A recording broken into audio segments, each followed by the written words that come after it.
Now it's Daniel's turn for our elite course, week 2 performance. Tignan natin yung kanyang puck handling and maneuvering.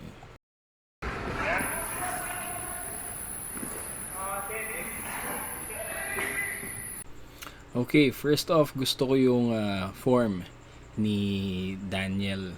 Kita natin di siya na parang si Dennis na masyadong nakakuba. So tama lang yung form niya.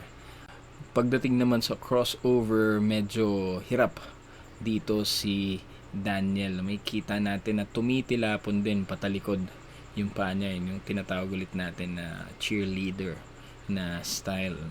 So, ayun, ang makikita natin dahil hindi niya rin linilin yung katawan niya dun sa direction na pupuntahan niya. And one thing, hindi rin na two hands yung hawak niya sa stick. So, medyo nagfe-flail yung kanyang arms. Kaya medyo mahirap or nahihirapan siya mag-balance.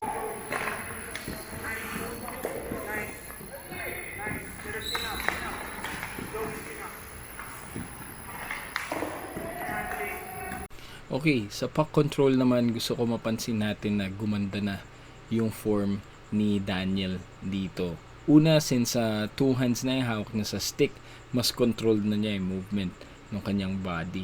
Okay? And makikita natin pati yung mga crossovers niya is controlled na din. Okay? And then, yung hawak niya sa stick is tama.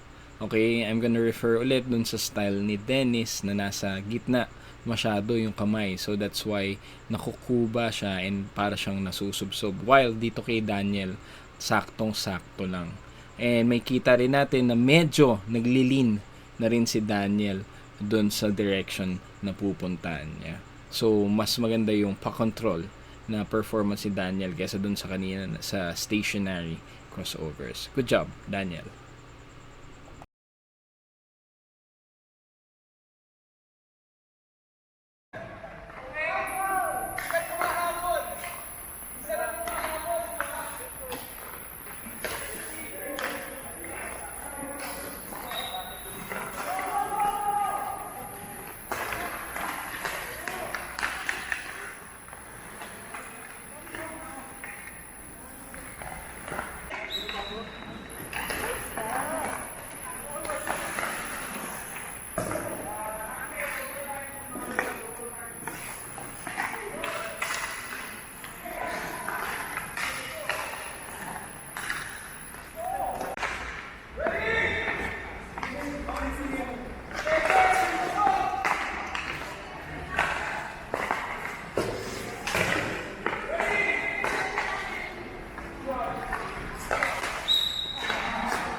Okay, for Daniel's passing and receiving, mapapansin natin dito na medyo, ayun, hirap sumalo si Daniel ng pass.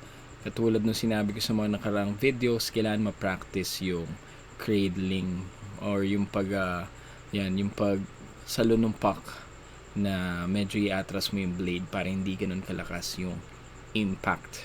One more thing, mapapansin natin na pag nagpasa si Daniel is naka-face up yung blade. Kaya yung andar ng puck is nagwawabble, hindi straight, hindi solid. Minsan umaangat.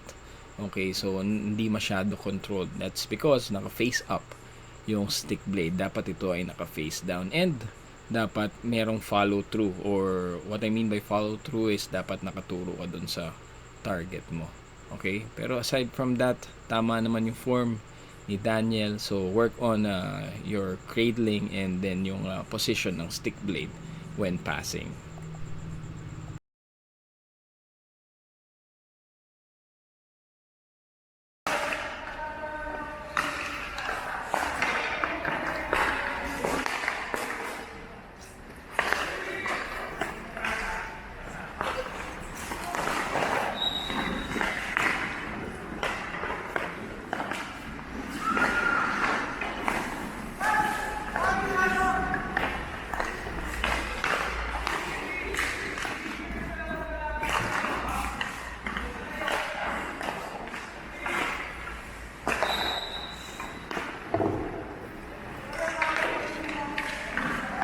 So dito makikita natin very evident na yung malinong position ng stick ni Daniel.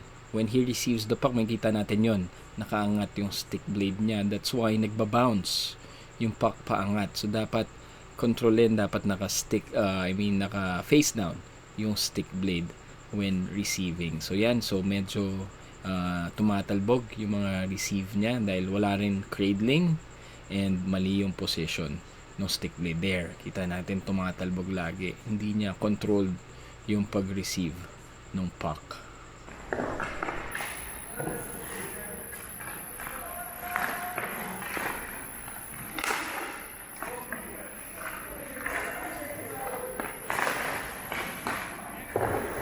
For the passing and shooting naman, may kita pa rin natin na yun pa rin yung problem doon sa technique ni Daniel. Nakaangat pa rin yung stick blade. And then here may kita natin once he took a shot, hindi rin niya ginamit yung body niya para mag-exert ng more force. So again, kailangan isama rin yung twist ng body, hindi lang yung arms when shooting para mas malakas yung dating ng tira. And dapat din may follow through. Iangat pa yung kamay and point doon sa target. So, para sa performance ni Daniel, I'm gonna give him a 3.7 out of 5.